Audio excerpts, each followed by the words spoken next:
Hello, everybody, and welcome to another episode of Lockdown Orienteering Live. I'm here with Christopher Smither, the creator and, coordinator of Lockdown Orienteering, and he's here to tell us a little bit about what's going to be happening over the coming weeks, and in particular next weekend. Everyone's excited, of course, for some classic orienteering. Chris, my first question to you is, why classic orienteering? Why do you call it classic orienteering? Well, I guess we had sprint last weekend, and I wanted to get back to the forest. Okay. Everyone loves some forest orienteering. And you're such a classic guy, of course. I'll leave you to judge that. Yeah, well, of course. So tell us a little bit about why you started Lockdown Orienteering. I mean, as the creator of Lockdown Orienteering and the coordinator, what sort of hurdles have you have to overcome? And in the initial phases of the creation of this, has it been difficult? Has it been easy? Have you always had this vision?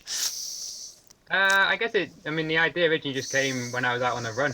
I just thought everyone's who loves going orienteering is not able to do it at the moment in lots of different countries. So why not do something where we can all people can come together and do some kind of orienteering related stuff and have some fun and some competition and maybe even learn something new as well.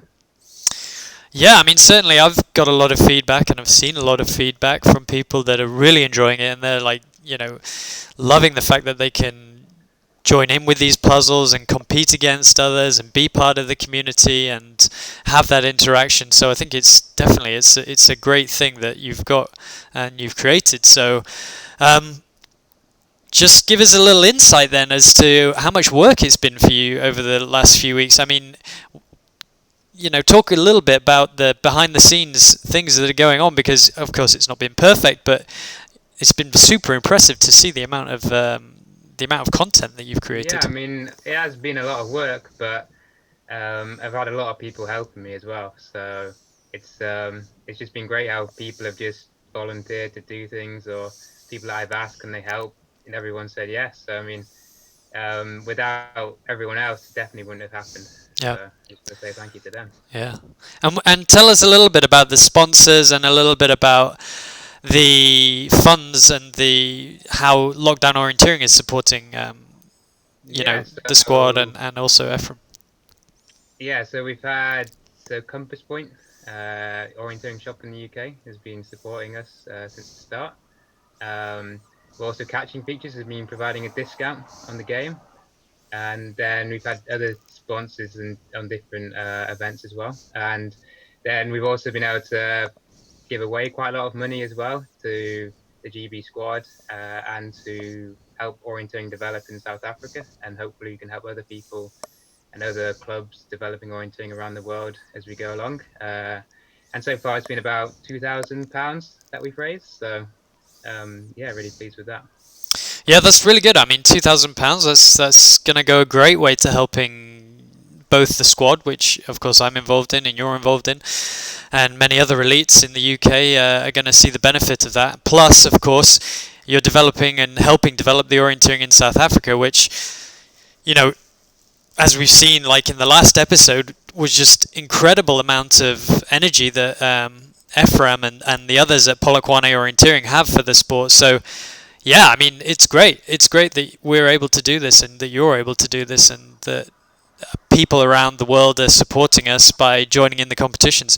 Chris, let's go on to next week now. Tell us a little bit about what's going to go on this classic weekend of classic competitions.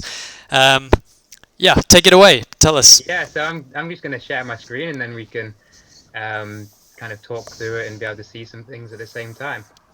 So this is the event page, which kind of holds all the information throughout the week, like the weekend.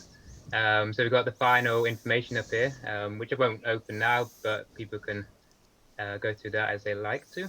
Then we're gonna have the competition numbers, so everybody has a competition number for the weekend. Yep. That just helps us kind of.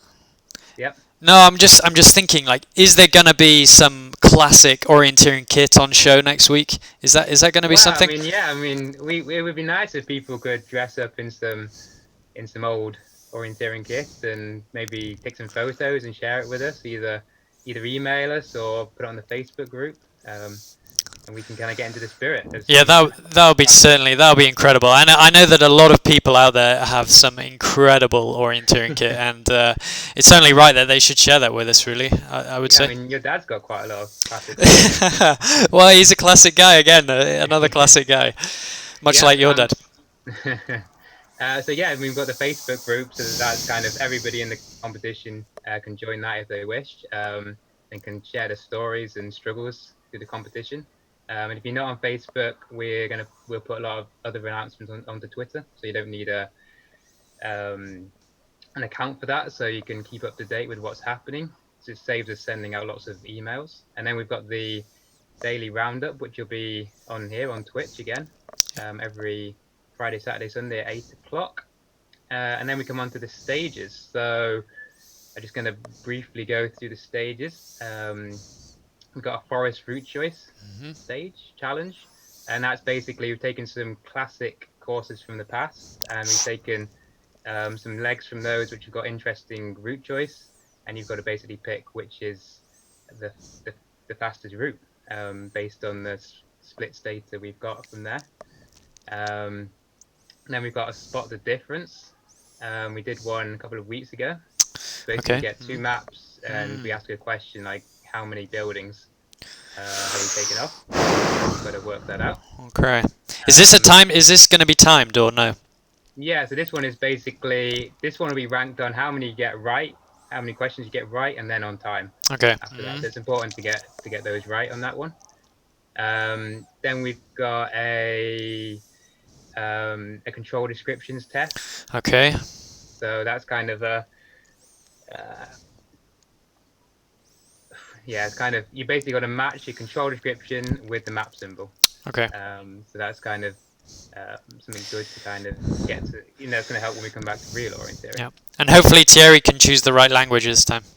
Well, this time we've actually made some changes, so we've actually got rid of language altogether. Yeah. Okay, that's good. That's good. We're going to use just map symbols this time, so everybody should be able to join in equally on that.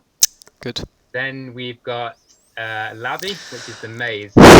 Oh my goodness. Well, this is not anything. This is not to do with forest orienteering, but it was a game originally built in the 1990s. So we kind of thought, well, that's kind of quite classic, quite an old computer game. And it also has a classic course.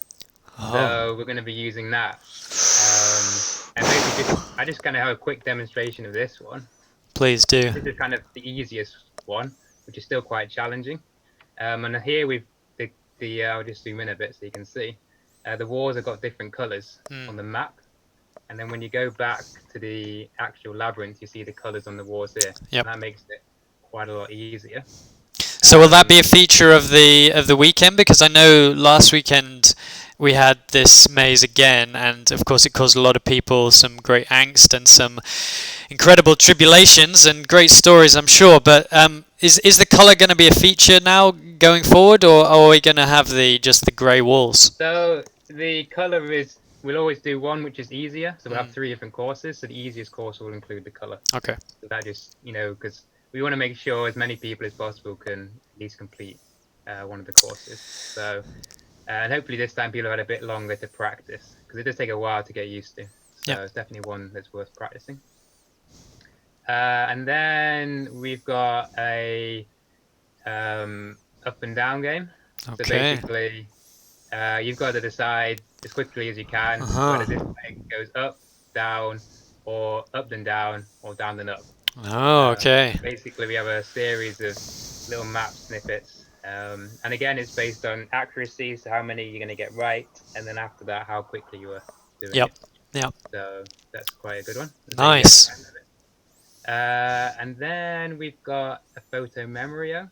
So you'll get a little map section like this, and you've got to remember what the map looks like. And then when you go on to the next page, if it loads, hopefully, you've got to then pick which of these match the map you just saw.